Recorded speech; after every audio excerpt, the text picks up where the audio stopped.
Great. Hey, Arti.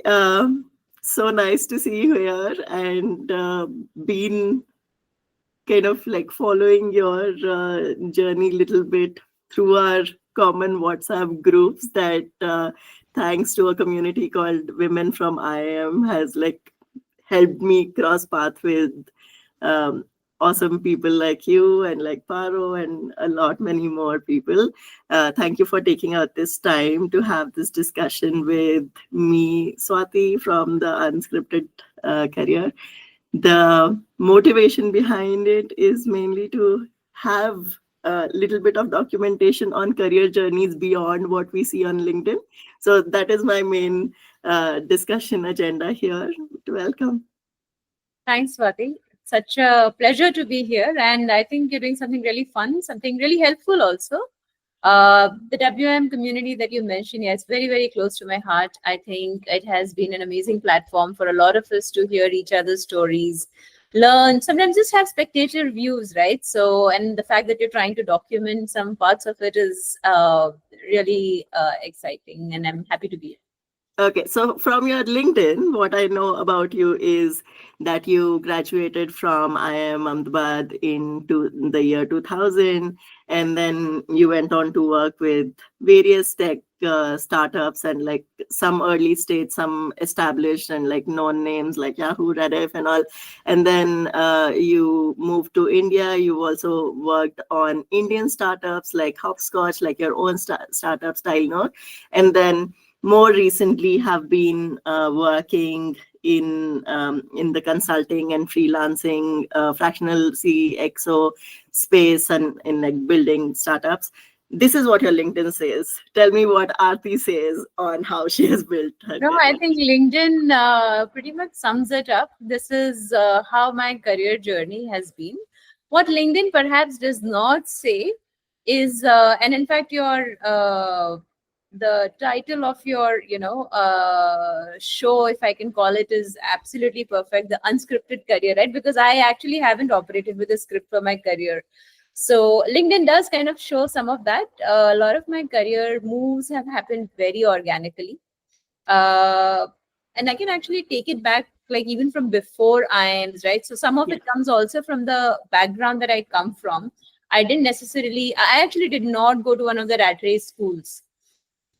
And that's not because my parents were like visionaries who said we don't want to put a child in rat race. It was quite the opposite, in fact, where they were people of limited means and limited understanding. They sent me to the best school that was possible within their, understanding, their income. And so I went to a fairly no-name school in Bombay, did decently well in academics. You do need to do well in academics to kind of, get into some of the institutes. So when I went into engineering, I recognized that I was a terrible misfit. I had not been bred on this whole, rat race and this scripted path. I didn't have a script. And I felt really out of place in those 4 years of engineering. They did act as a way of learning a lot more about, okay, Tell me a little more. How? Like I can't see Arti not feeling like she owns the place. very, very opposite. I felt like, oh my God, wherever I arrived, number one, everybody seemed to know everything, right? Like they knew all the subjects, they knew where they wanted to go after engineering. They knew universities in the US because that was like where most people went for the masters. They knew all of that. I did not even know that people are supposed to go to like a master's program after engineering program. Like I came from, that was my starting point. So I felt like very overwhelmed. Also, there was this whole methodology to how to crack exams that like a lot of my peers had really done. And I mean, I'll be honest, I had also had to do that, right? Like to get the grades in 10th and 12th, you do have to do that kind of like thoda rigorous studying. But I thought, कि चलो 10, 12 mein ho gaya, and after that, like, kind of life gets a reset. That didn't happen. You were only supposed to build on top of that. So I got really, really overwhelmed with that. So I felt very out of place. Philosophically, it just wasn't like, the kind of environment. But I also learned a little bit about like the rat race. I started kind of, picking up bits and pieces and understanding, acha, theek hai. So then I realized that, okay, I wanted to do an MBA. Yeah. I did not want to do a master's in tech. Again, more organic than anything else. MBA, I figured I could do it in India. I could do it at a lower cost. Doing a master's was a more expensive, Yeah. ambition. So that's how I went towards IIM. Again, I had not even heard of the IIMs when I entered engineering. So that was part of the learning. And so I wrote the CAT, managed to get into IIM Ahmedabad, which was again life-changing, point for me. And I arrived at IIM Ahmedabad again feeling very overwhelmed because I was also surrounded by very, very, very smart people, 10x smarter than my engineering peers. Except for there was a cultural shift that I experienced. Is a very competitive campus, but there is also a lot of collaboration woven into the culture, and I found a lot of people backing me up. And there were some things I was good at, right? Even as I was being overwhelmed, it's not like I sucked at everything.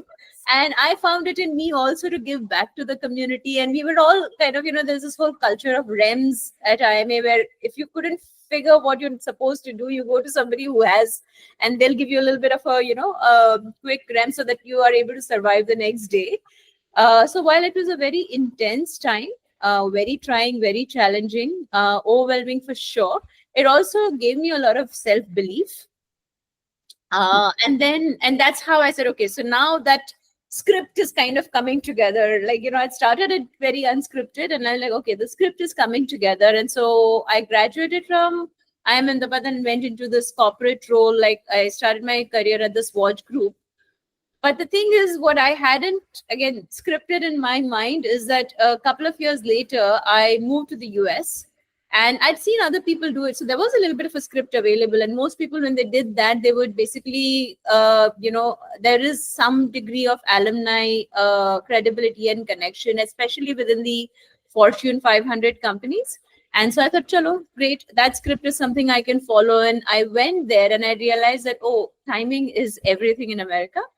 I went into the US post 9/11, and early 2002 was when I arrived.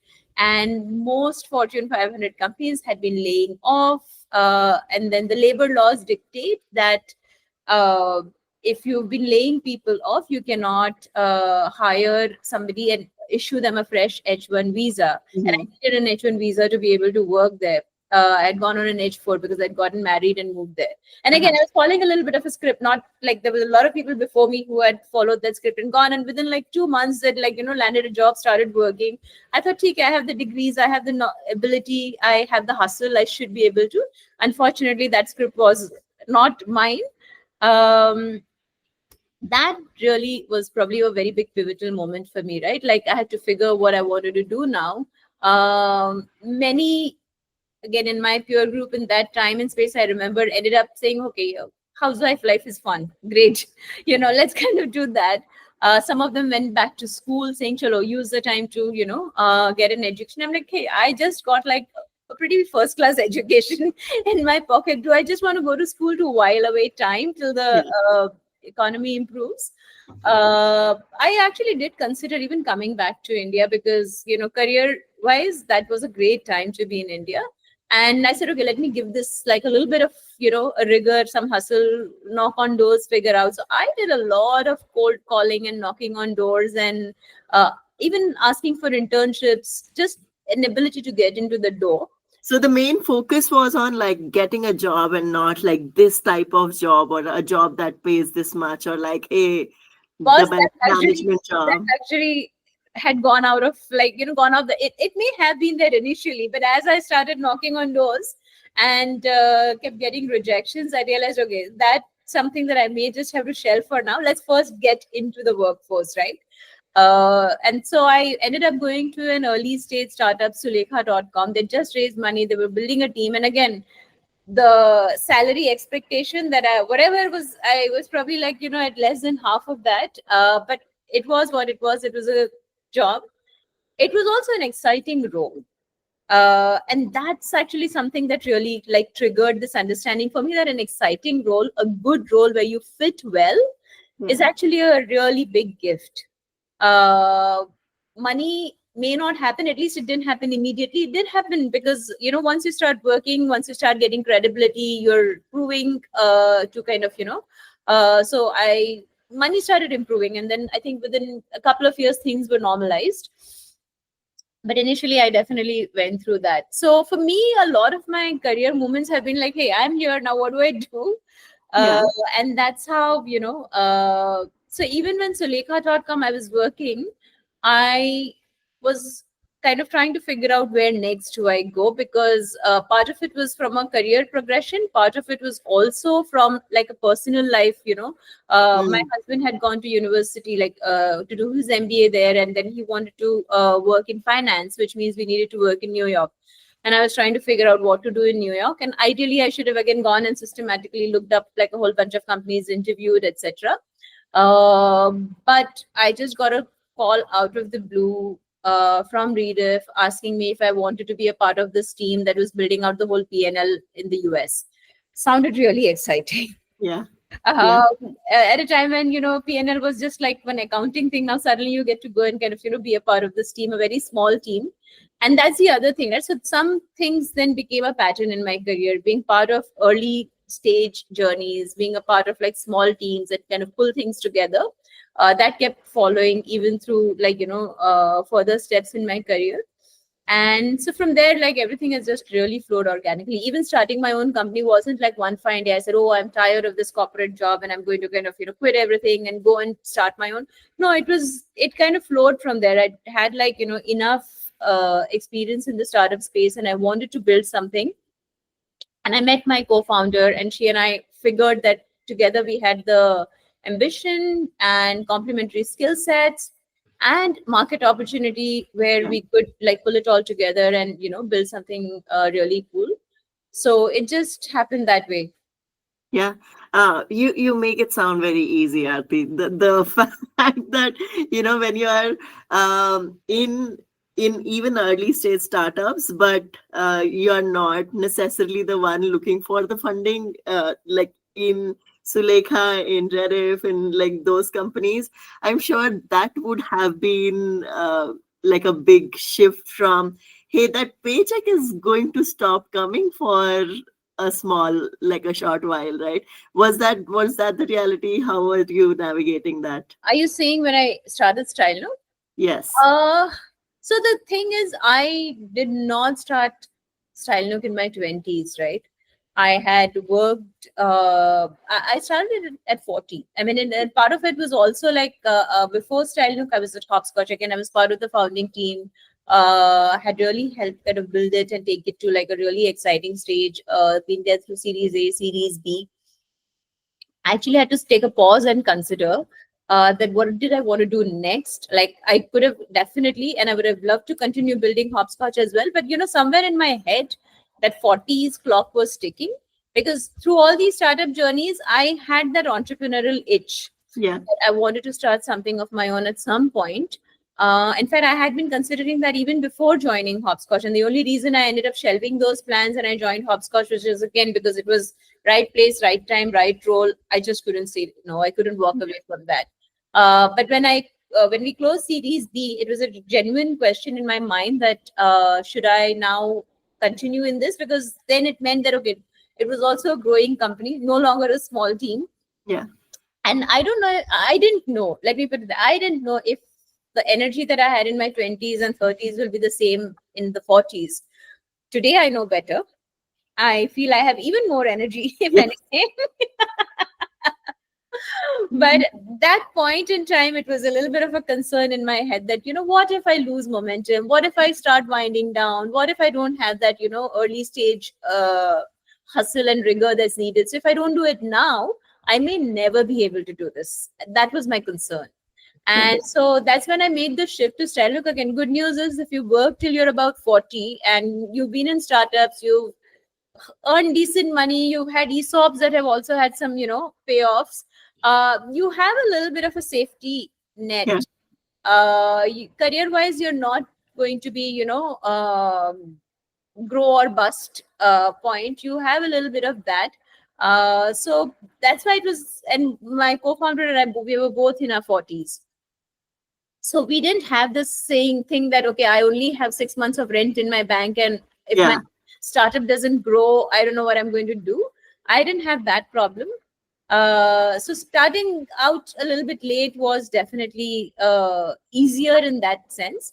In some ways, maybe, like, I feel that when you have like, you're literally running out, maybe you might, I may have done some things differently, maybe Yeah.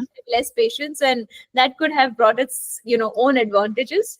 But yeah, that's not something I had control over. Well, again, a lot of us around our 40s feel that financial freedom almost, but that thing of making that switch, calling something your own, I think like you really, really owned it and like you moved from there. Okay, so we have reached the place where you have worked and like grown through various tech startups. You've gotten hopscotch into a Series B funding, and then you decide to move into Style Nook. What's the journey after that? I found entrepreneurship one of the hardest things to do in the entire series of startups, right? Because whether it was Sulekha, Rediff, Savan, Hopscotch, in between, I'd also done like a small, period of work for a US-based startup called iFood. And I'd experienced different segments, different sizes of companies, different scopes. Some were really scaled or went up to scale. Some did not go very far. It didn't matter. Uh, and I was, because part of the early stage teams, I was always almost always working directly with the founders. uh, I unfortunately realized as a founder, though, that so much of your time goes not in really building the business, Yeah, but in just the especially in India, right? We don't make it easy. Entrepreneurship is definitely very difficult in India, also because of all the complexities. Ye compliance file karna, you have to kind of do this, do that, the legalese, the accounting. Oh my god, the accounting work. I mean, if there was one thing that I was glad, I mean, that ended with, like, uh, shutting Style Nook, was that I didn't have to kind of look through accounts. And it's not like I have a problem looking at accounts. It's not that. It was an interesting work, yeah, right? And it's not something that anybody else can do. You are the founder. You are signing off on the final statements. And as an early stage, and Style pretty much remained in early stages for its entire 6 years of existence, because we unfortunately could not scale too much. We scaled somewhat, but never to kind of that point.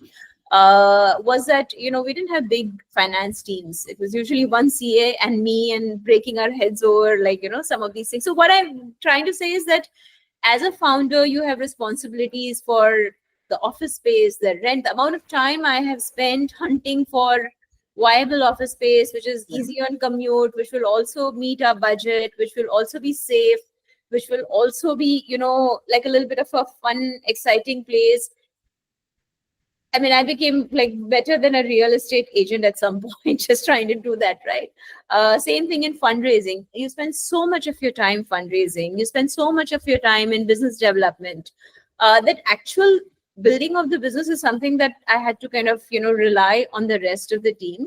And in my journey with other startups, it was the opposite, where I was mhm, having the fun role. Like, I was building the businesses up, and my poor founders were trying to, do all these painful pieces. Now, of course, when a business scales, all of those painful pieces become like very, very, meaningful. yeah, And when it doesn't, then that's when it feels such a, burden. yeah. And you were obviously your son was growing up during those years as well, right? So how was it kind of managing both of these things?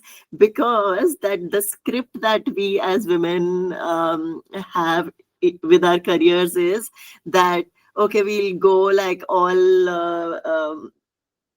engines blazing in our 20s. Around 30s we start feeling the clock of having the kids, and then like maybe taking slightly slower in our 30s while our kids are growing up, and maybe around 40s really again like pushing the pedal. Was that your script as well, or did it look slightly different? Nobody gave me that script. that you're supposed to slow down or you're supposed to take breaks and all of that. Not that anybody denied me it either. I mean, I have a very supporting spouse and he's been happy to back up whatever way I go. But even the way I was raised, like I'm a working mom's kid. My husband's mom has also been a working mom. So, some of it is also like the culture of your family. So thankfully, I never had any burden or pressure internally saying, okay, no, no, now that you're a mom, you're supposed to slow down. Yeah. And it was not in my own internal wiring either, because I had grown up seeing my mom work, late hours.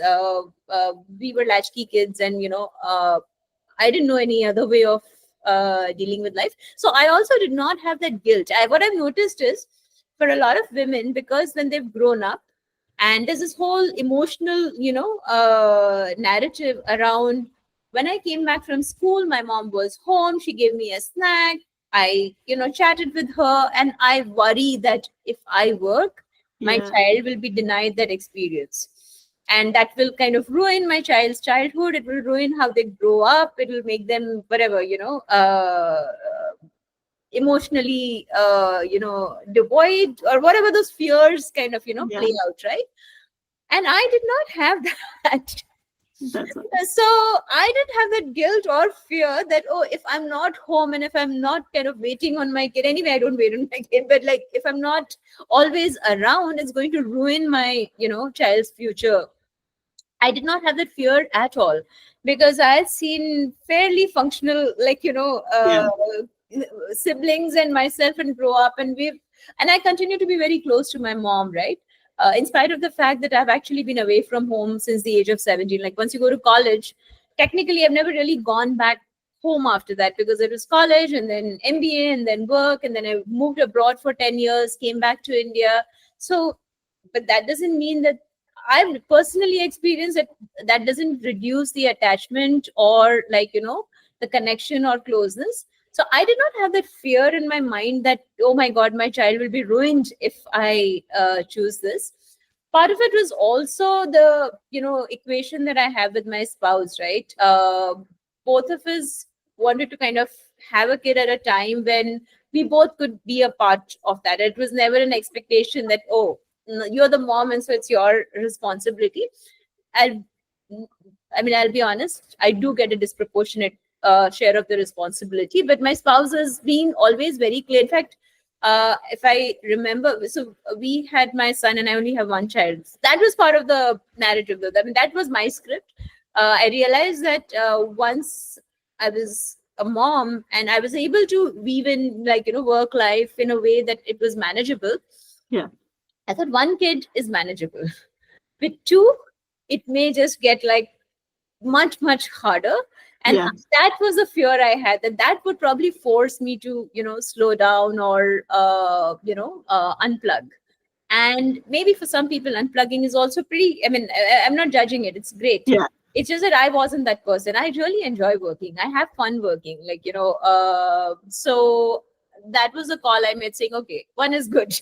I don't think I can do kids and family and career and like all of that, in and like feel fulfilled.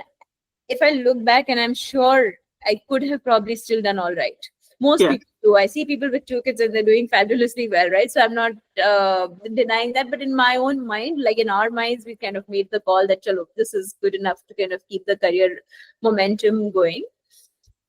So yeah, I think I did not really think of taking. So the child decision was not like a make or break in most of your career decisions, and like the balancing act of, I love that thing of, you said I did not feel guilty, because I think that's where I see a lot of my friends, my colleagues kind of like feeling that, hey, is that the right decision to make at this point in time, because the career is going great, is this going to put a pause, and so on. So as long as you have the right support system in place, that did not really like make make any difference, or maybe like not a significant difference in your Yeah, career? see, I also had an unfair advantage again because of, like I said, the organic nature of like a lot of my movement, right?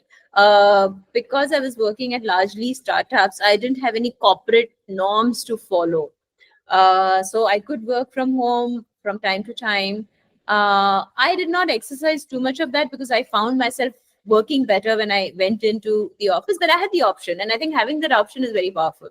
Yeah, I could also, for example, when I was at hopscotch, and those 3 4 years was also that phase in the child's life where he was going to school, but only for those couple of hours, right? Like the nursery and the pre-K years. yeah, And so if he comes home by 12 or 1, and then if I come home at 7 or 8, it's just a very long time. So I made a call and I kind of worked my entire schedule around saying, okay, I will leave office by 5:30 yeah, because I wanted to be home for that 6 to 9 window, which is when you have park time, you have, a bath, you have a meal together, story time, etc., etc. And so my husband and I kind of divided and conquered on that one. He would take over mornings, and I would actually land in the office at 8 a.m. So uh-huh, that I got an early start. And I remember I used to block my calendar out after 4:30. I would not even take, like, my calendar was blocked. yeah, Uh, Maybe like 4 or 5 days in that entire time, I would have probably stayed back beyond that. yeah, Mostly I did not. Mostly I also did not make anybody, it's easy to say though, that I will not work beyond a certain time, but everybody else is working, right? It's also an unfair system. So it means that there's a lot of planning that goes into making sure that in those 3 hours that you're not in the office and everybody else is, nothing's ever gonna, block people because yeah, you're not available. yeah, Which means I am having to plan. I can't be spontaneous and passive in my workflows. I have to be proactive and a super planner. I feel that that phase was really like, I've gone back to being much more relaxed about my planning and structure, but that phase just like really pushed me to become this super duper planner where everything, like anything that could come up, I had already kind of preempted it and, like, blocked it and addressed it before it became an issue. It is tough. yeah. It's not easy. You spoke about feeling the fear of, hey, I might not have the energy, but then from there, actually never really getting into a phase of not having that energy. So, if you were to think back on what helped you not get into that phase, because a lot of like discussions with friends, I'm in my late 30s, suggest that late 30s is where little bit of identity crisis creeps in at times, that am I living my best life, like what is this balance between career and life and so on. So did you get through that time? What did it look like?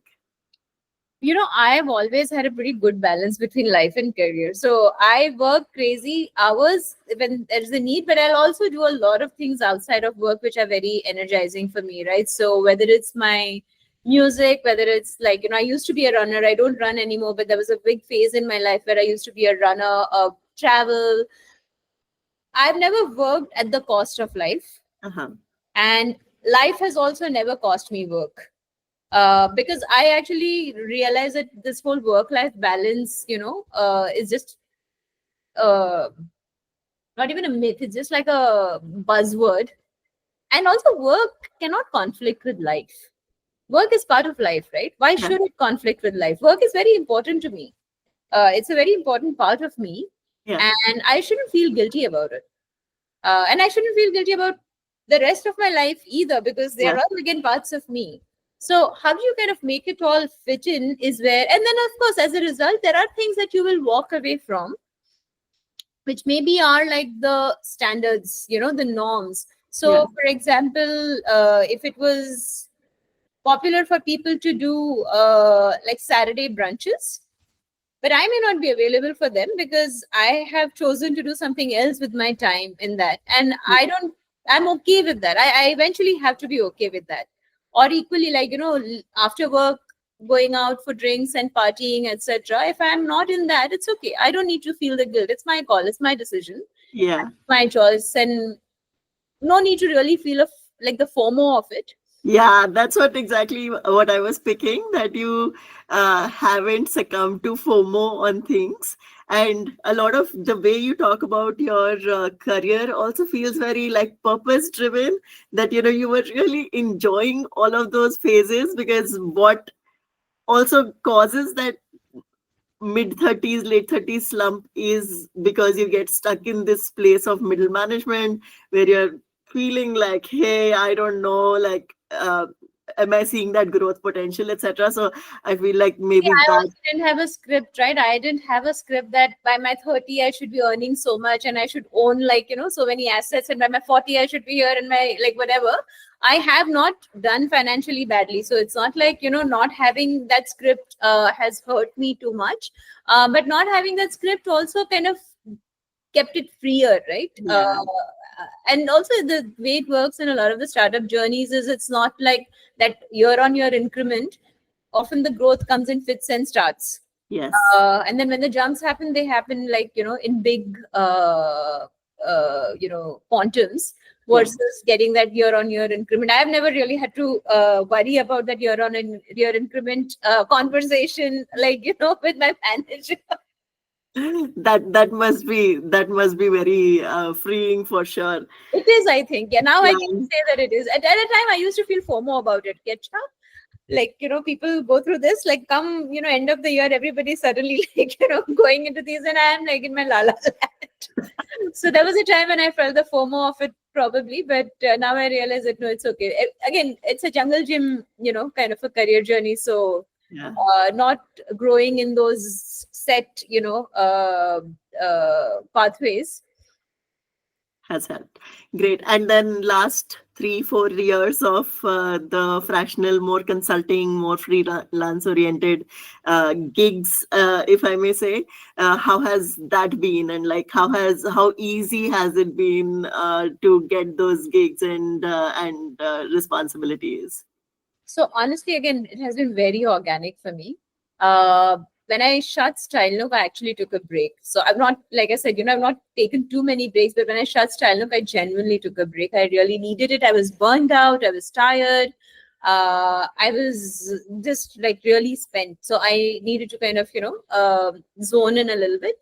And then like when I shut down Style Nook, there were a couple of conversations still in the pipeline about, like, some acquisitions, which didn't play out eventually, but it kept me busy. Yeah. I was doing meetings, I was doing presentations, I was doing some, like, whatever stuff to make that happen. And so it kept me a little bit busy working, but not like, the day-to-day pressure of working. And in that pause phase, see, I'm an extrovert, so I catch up with people very easily. I meet people, I talk to people. And so one of my investors, in fact, reached out to me and said, listen, it was great catching up with you last week. And by the way, there's this role that is coming up. And I was wondering if you want to do it. It was with the Bianis to help build Broadway. Yeah. And I was like, I don't have retail experience. I don't know why you're talking to me about this role. And they said, no, they need somebody who doesn't have retail experience, but they actually, who has more of, tech startup experience. Also, the fact that you have so much of, 0 to 1 experience. I mean, honestly, they gave me the term 0 to 1. I hadn't even, like, come up with that. I hadn't thought of it. Yeah. But the fact that you can think from first principles, and it all kind of, I said, okay, sure, let's have a meeting. And so I was still, like I said, burned out. I wasn't looking to sign up for something where, okay, this is my next big thing. And at the same time, I realized that I didn't have the energy to work. I don't do very well with just, sitting and relaxing. Yeah. And the concept sounded really exciting. I could, like, quickly roll up my sleeves and get down to, helping build that out. And so I think one big thing that I learned through my own entrepreneurship experience, right? And I think you asked a little bit about the difference between being a founder and an employee at a startup. One big revelation to me as a founder was that, because as a founder, you taking so many shocks from the system. Demonetization is a shock to the founder. COVID is a shock to the founder. Fundraising conversation not going well is a shock to the founder. you such big shocks that as a founder you keep absorbing, you need members in the team who will absorb a lot of the operational shocks, so that as a founder you're able to kind of bring in your vision, your direction, your even operational capability without having to also firefight on those fronts. Yes. And to be honest, that was one thing I realized, that every founder needs, right, someone who can kind of just come in and say, hey, listen, this part I got it, like Yeah. because I know that you're trying to Sumit संभाल लेगा, आरती संभाल लेगी. and so I remember when I had that conversation with Vivek Biani as well, and he started like, kind of painting the picture. When I met him, it was, a PowerPoint presentation, like it was an idea. And then very quickly I said, okay, these are the things I can definitely take care of. And I like doing that, okay, I can be that person where I have the experience to build things out. And if someone's trying to build something, I can definitely kind of, come in and quickly help them, take a lot of shock, away from them, and kind of help build. And that kind of gives them immense amounts of freedom to do other things that are also equally required for the business, right? So Broadway required like a whole lot of physical space development and design, and it's a whole real estate project, and that itself is huge. And so the fact that I could leave them to do that and do that well, where I was kind of putting together the business, was a win-win, to be honest. I love doing that. I was doing what I love doing, and I didn't have to worry about all those like things that I didn't enjoy doing as a founder. At the same time, the founder was getting so much leverage, so that's how the fractional roles really worked out for me. I said, okay, yeah, I can do this, and I can help like other founders get that support that they need, because that's also speed to market. Without expertise, without functional backing, sometimes you take longer to go and solve certain problems, right? And speed is a lot in this time and age. Yes. So when you can have that really eases the founder's mind that, okay, I got it, like there's somebody who's going to be able to take care of a big piece of the equation. So that's how the fractional roles have worked out. And I did wrap up Broadway earlier this year, and I'm doing now a fractional CEO role for Drishti, helping build a rural supply chain. And again, their founders have a vision. They actually have the teams and the pathways also for all of this, but they just needed like somebody to come and like pull all of it together, bring in structure, bring in frameworks, bring in operational expertise, but also that energy that's needed, like sometimes having learned too much and then not having the energy to unlearn and like rebuild. So because I've been part of startups, that first principle thinking has now become part of core DNA. Yes. That helps as well. Amazing. I know you started with having some level of imposter syndrome when you joined the engineering college, and then when you joined IIM Ahmedabad, and then like through the shocks and kind of like always having that resilience and getting yourself to keep having that resilience is what built that DNA, right? You make it sound very, very easy, Arti. No, so I will also be honest, it is not easy. There are enough tough days, and there have been. Maybe in my 20s, the tough days would have really scared me. And I think when you go through them and you kind of still come out all right with some bruises, but not broken, you learn, right? So that's what kind of builds the resilience. Resilience is not avoiding the tough days. It's actually facing enough of them that you stop worrying about them too much. Yes, and I see your 1% better every day type of mentality in the fitness group. So for anyone who's seeing this, Arti has been on an amazing fitness journey as well. Again, not making it sound like something like I am only doing this, but just like integrating that, making it fun, doing things that you really enjoy, finding the right partners in there as well. I know how much you love your fitness trainers and your yoga teacher and your dance instructor and so on. So just like bringing in life to to each and everything that you do, because you know that you'll feel that it re-energizes you as well. It's been so inspirational, Arti. Thank you so much for taking out time. I know you have like big meetings scheduled for the day, so I'm holding myself back from asking many more questions. But thank you so much for joining me. I have really learned a lot from this, but also this I from this discussion, if I can put one thing, like it in one word, is the positive attitude that I see from you. This thing of ho jayega, kar lenge. That is what shines out. Obviously, you're brilliant. You've done all these brilliant things. So thank you so much for this. Thank you, Swati. It's such a fun morning. I have, like you said, I do have a big meeting, which is very like, intense kind of a meeting. So this was a great conversation to have before.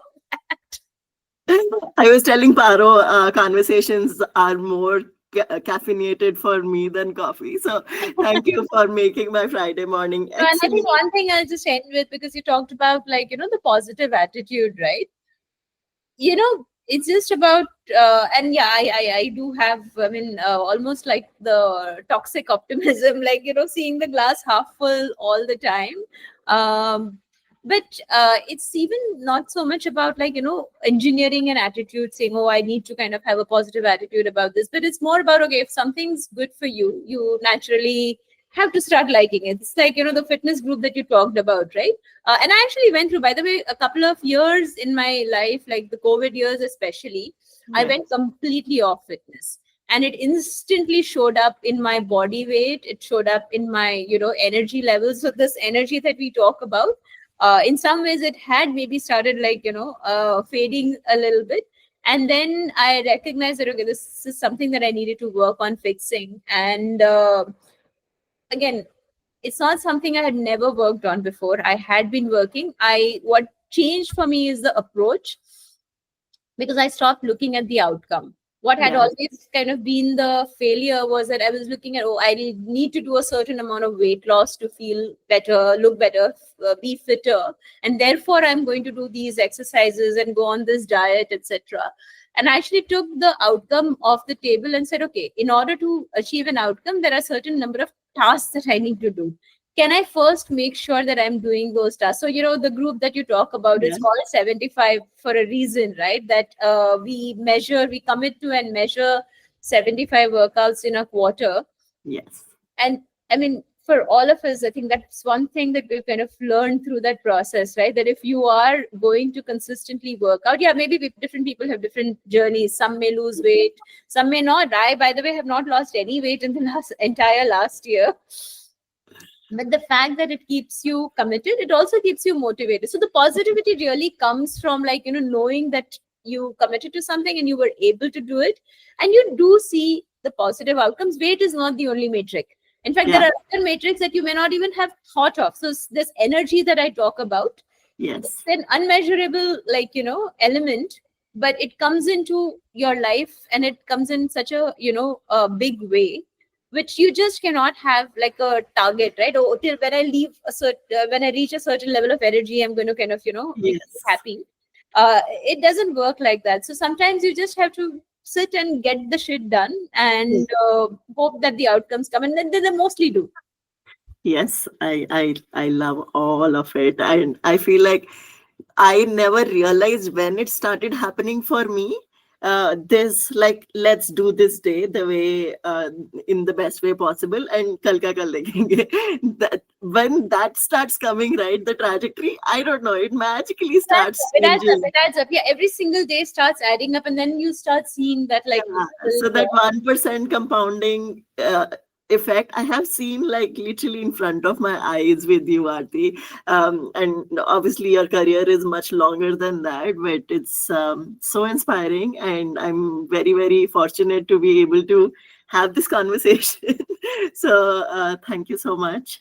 Wishing you pleasure. all the very best for your meeting, but I know you have all the Thank you. Thank you. hours Thank to you it. for having me, and good luck for all the other recordings. I'm Thank looking forward you. to hearing those.